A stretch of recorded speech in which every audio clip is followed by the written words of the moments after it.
I know it's called a bird's nest fern, but hopefully you don't find any eggs in it. Let's talk about Asplenium.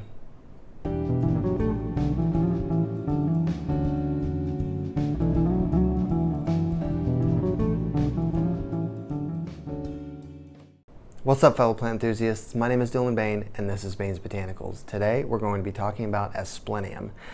I debated if I was going to cover any of the ferns, like in single videos. I thought about just doing one big fern video, but I decided I'd pick out a few of the more popular ones and go ahead and cover them. Asplenium is a pretty cool fern. I mean, if you just look at it, it's just the leaves are all crinkled, and the way that the fronds unravel and everything out of a central rosette here, like it's pretty cool. They tend to be one of the easier to care for ferns just because they're a little hardier, but they're still ferns. They still need water, they still need humidity. They're still not a pothos, you know what I mean? Like pothos. So many people say pothos, but I say pothos. Anyway, doesn't matter. Do I have anything else to say about Asplenium? Oh, I guess we can see a little frond right there in the middle there starting to unroll. So it's pretty cool. Asplenium and ferns in general, they don't need super bright light. They do need like kind of filtered, kind of medium light, but think about a fern in nature. It's going to be growing. It's going to be growing in the understory of the forest. It's not going to be getting direct light, but it's also not going to be in the dark necessarily. So they just need some kind of medium light. As far as water goes, this is usually where water and humidity, I should say.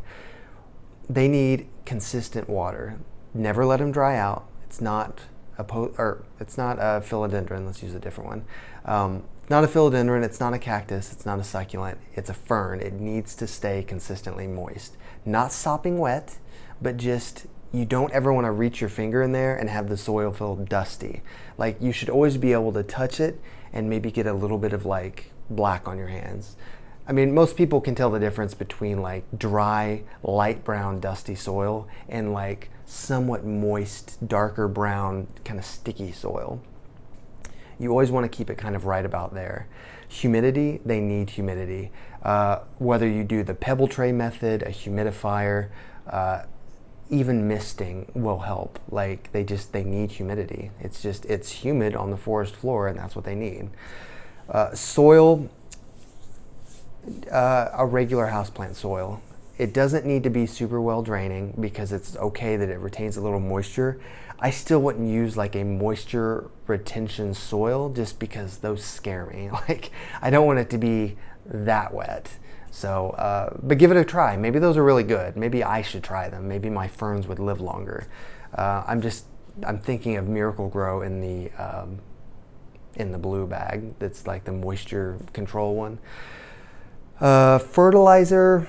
Ferns don't need a ton of fertilizer. In fact, if you over fertilize, it can burn the fronds really easily. Ferns are sensitive to minerals. That's another thing I should have said about water, is that if you can water with distilled water, you should, or rainwater, because all of the minerals in tap water kind of have a negative effect on ferns. You could do it and maybe they'll be fine, especially the hardier ones, but just to be safe, right? It's just, these don't get that big. I mean, they do get bigger, but it's not going to grow into a tree or anything. So, yes. Definitely dilute your fertilizer if you're going to use a liquid fertilizer.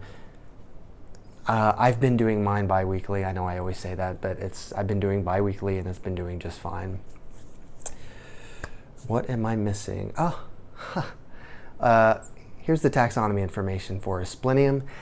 Those of you following along will notice that we are not in the phylum of Magnoliophyta because this is not a flowering plant. It is a fern. It is a completely different group altogether.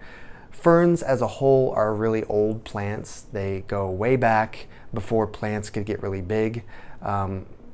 They don't develop any sort of seeds. They don't develop flowers.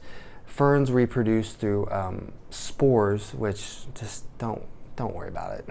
If you've ever seen a fern that has all the little dots on the underside of the leaf, those are the spores.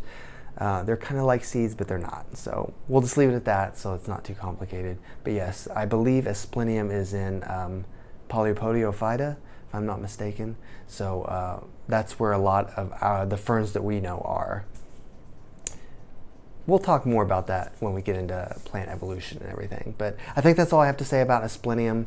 Cool little ferns. If you pick one up, give it a shot. They're not too hard to find. So let me know if you guys have any questions. I love commenting to you guys and talking with you guys. It's just so much fun. If you have any cool Aspleniums you want to send me a picture of, that'd be awesome too. Maybe I'll get a different one. But yes, I'm gonna keep getting a few more videos to you guys about A's. We're almost done with the A's. This might be the last A video I'm doing, and we're moving on. So yes, thank you guys so much for your support. Please like and subscribe. And until the next one, I will talk to you guys soon. Thank you.